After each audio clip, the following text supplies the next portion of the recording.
Welcome, it's Abby's Kitchen, and today we're baking some coconut buns.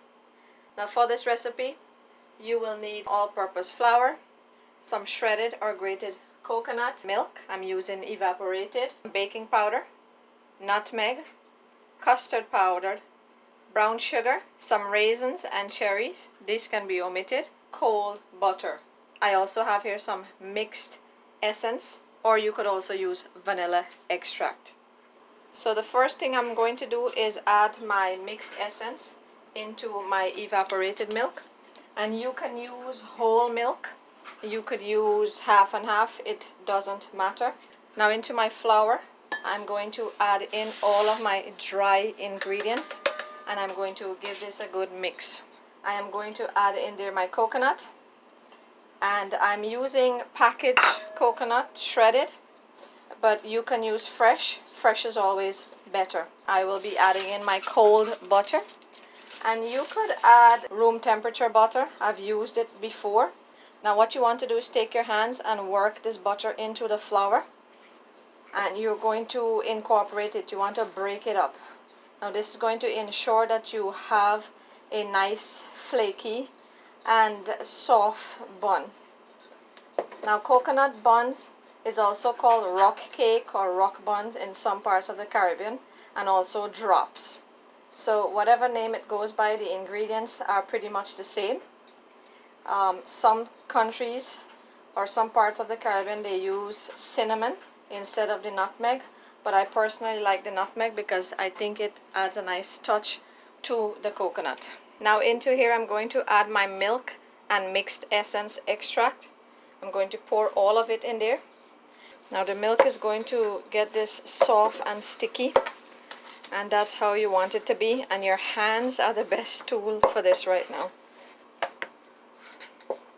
And here, this has come together into a nice sticky dough, and I'm not going to add my raisins and cherries just yet because I want to make a few of these without raisins and cherries.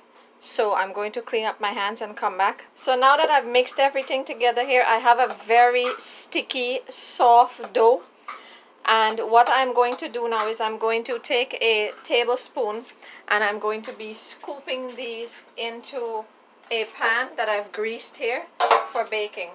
Now this amount of mixture is going to give us about 9 to 12 buns, and that depends on the size. Now 1 heaping tablespoon is good enough. Now I'm only going to be doing 3 or 4 of these plain, and this is only to make it look appetizing. Also, if your kids don't like to eat raisins and cherry. Now these are the plain ones, and now I'm going to add in the raisins and cherries that I had sitting aside. And now that I've added the raisins and cherries and I've mixed it, I'm going to continue dropping this onto the sheet pan here to bake. So here I've finished putting them into the baking tray, and I've gotten 12 of these buns, and they are 1 heap tablespoon. Now you can make them larger and smaller if you like, and you can add as many or as little raisins. I do like a lot of raisins, so I'm adding that.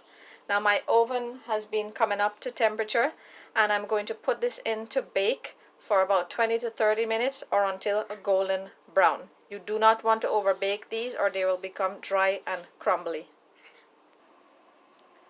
And here it is, some lovely, delicious coconut buns. Now you want to let these cool completely before you start taking them out of the pan, or you could also remove them and put them on a rack to cool. So here I'm going to try to break into one of this, and there you can see that it's lovely, fruit filled and soft and moist on the inside.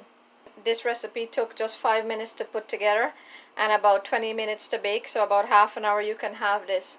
Do try this recipe. All of the measurements and ingredients will be listed in the description box below. Give it a thumbs up, share, subscribe, and thank you for spending time with us today in Abby's Kitchen. Enjoy. Bye bye.